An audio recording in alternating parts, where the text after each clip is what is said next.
যারা peer peer করতেছে তাদের জনগণের সাথে কোনো সংযোগ নাই।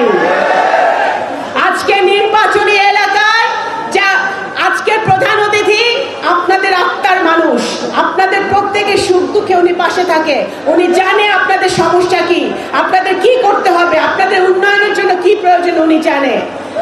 আজকে যারা পিয়ার নিয়ে চিল্লাচ্ছে তাদের বুঝতে হবে যে প্রত্যেকটি নির্বাচনী এলাকায় তারা এমন জনপ্রতিনিধি চায় যারা তাদের সুখ দুঃখ বুঝবে, তাদের পাশে থাকবে, তাদের বিপদের সময় তাদের পাশে ছিল বিগত দিনে এবং ভবিষ্যতেও থাকবে।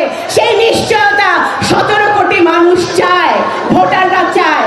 সেই জন্যে যারা পিয়ার নিয়ে বলছেন কথা তাদের বুঝতে হবে, আমাদের বুঝতে হবে তারা শুধু কাল ক্ষেপণ করার জন্য, নির্বাচনকে বিলম্বিত করার জন্য তারা এই কথাগুলো বলছে। আপনারা যদি জনগণের উপরে, বাংলাদেশের জনগণের উপরে আস্থা থাকে তাহলে এই অন্তর্বর্তীকালীন সরকারের সবচেয়ে বড় বাংলাদেশের মানুষের জন্য উপহার হবে ওনারা যদি একটি ফ্রি অ্যান্ড ফেয়ার ইলেকশন বাংলাদেশের মাটিতে উপহার দিতে পারে। সেটাই হবে ডক্টর ইউনূসের সবচেয়ে বড় অর্জন। কারণ আজকে ডক্টর ইউনূসকে কেন দায়িত্ব নিতে হয়েছিল, কেন ইমার্জেন্সির সময় তাকে দায়িত্ব নিতে হয়েছিল? ডক্টর ইউনূস নিজেও তো হাসিনার ফ্যাসিবাদের শিকার হয়েছে, তার অত্যাচারের শিকার হয়েছে। তাকে কেন দায়িত্ব নিতে হয়েছিল? তাকে দায়িত্ব নিতে হয়েছিল কারণ এই দেশে 17 বছর কোনো গণতন্ত্র ছিল না। গত বছর যারা মৃত্যুবরণ করেছে ভাই বোনরা, আমাদের ইয়াং জেনারেশন 18 বছরের ছেলে ভাই বোনরা যারা ভোটার হয়েছে তারা গত 2018 সালে ভোট দিতে পারে নাই। 2014 সালে বিনা ভোটের নির্বাচন আমরা দেখছি, সেখানেও আমাদের ইয়াং জেনারেশন ভোট দিতে পারে নাই। সুতরাং আওয়ামী লীগের এই 17 বছরের 15 বছরের সময় আমাদের বাংলাদেশের যারা নতুন ভোটার তারা একজনও ভোট দিতে পারে নাই। হিন্দু, বৌদ্ধ, মুসলমান নির্বিশেষে সকল ধর্মের লোক, সকল বর্ণের লোক গণতন্ত্র থেকে বঞ্চিত ছিল, ভোট দেওয়া থেকে বঞ্চিত ছিল। আজকে সেটাই আমাদের প্রতিষ্ঠিত করতে হবে। আজকে যদি আমরা গণতন্ত্রের পথে হাঁটতে থাকি, হাঁটা শুরু করি, আমাদের সব সংস্কার এমনিতেই আমাদের হতে থাকবে।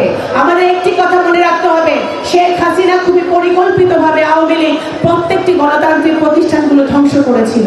প্রত্যেক নির্বাচন কমিশন থেকে শুরু করে, আইনের শাসন থেকে শুরু করে, জুডিশিয়ারি, বিচার বিভাগ সব ধ্বংস করেছে। এগুলো যদি ঠিক করতে হয় তাহলে একটি গণতান্ত্রিক সরকার, জনগণের দ্বারা নির্বাচিত গণতান্ত্রিক সরকার দরকার। এবং সেটা এই অন্তর্বর্তীকালীন সরকার বোঝে বলেই বাংলাদেশের সবচেয়ে জনপ্রিয় দল বাংলাদেশ জাতীয়তাবাদী দলের কর্ণধার আমাদের ভারপ্রাপ্ত চেয়ারম্যান জনাব তারেক রহমানের সাথে ডক্টর ইউনূসের 1-to-1 1.5 ঘন্টা বৈঠক হয়েছে।